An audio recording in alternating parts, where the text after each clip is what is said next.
Chers compatriotes, commençant par rendre grâce à Dieu dans sa miséricorde, je voudrais avoir une pensée pieuse pour toutes les victimes civiles et militaires, notamment celles qui viennent de faire, il y a moins d'une semaine, les frères d'une barbarie innommable, à Songo, dans la région de Bajangara. Une fois de plus, les épreuves du moment s'accentuent tout en resserrant l'étau de l'insécurité autour de nos paisibles populations.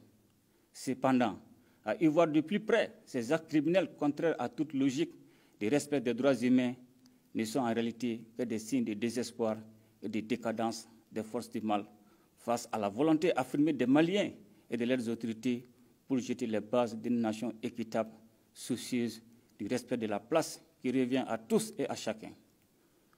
En plus de la compassion du gouvernement adressée aux populations éplorées de Songo, de fortes pressions restent maintenues sur les groupes criminels dont la cruauté est fonction des restrictions de mouvement qui leur imposent les différentes opérations de sécurisation des populations et de leurs biens, engagées par les forces de défense et de sécurité sur le terrain.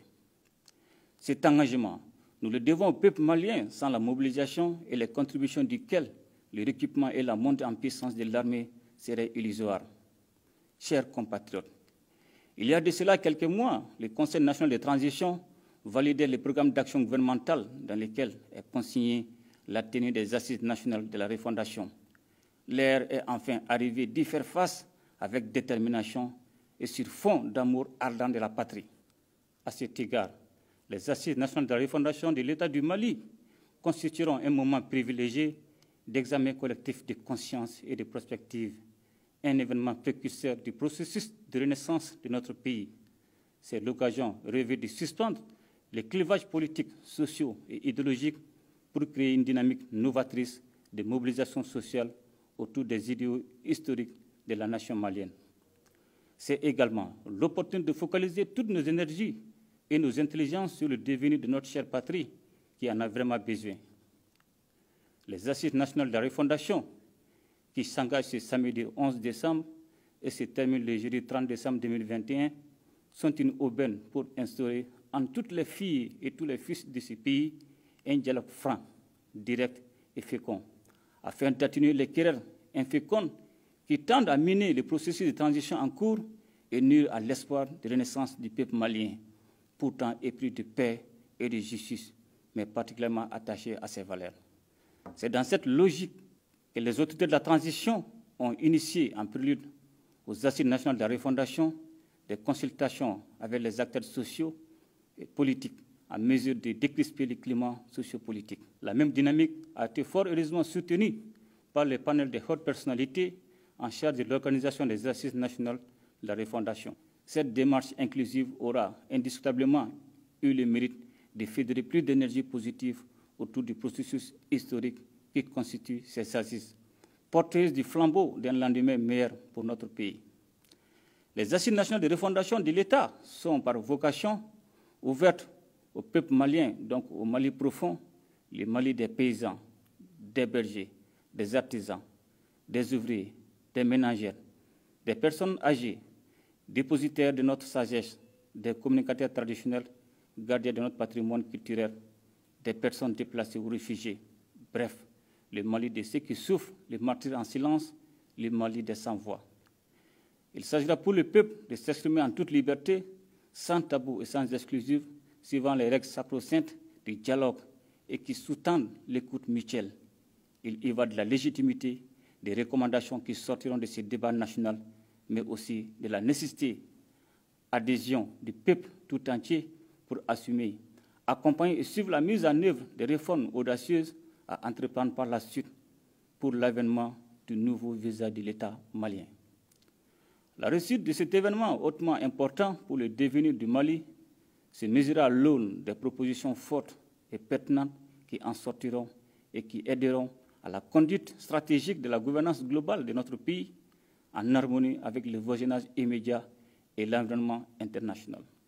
Chers compatriotes, le concept de Mali Koura a été adopté par l'ensemble du peuple malien, tant à l'intérieur qu'à l'extérieur du pays.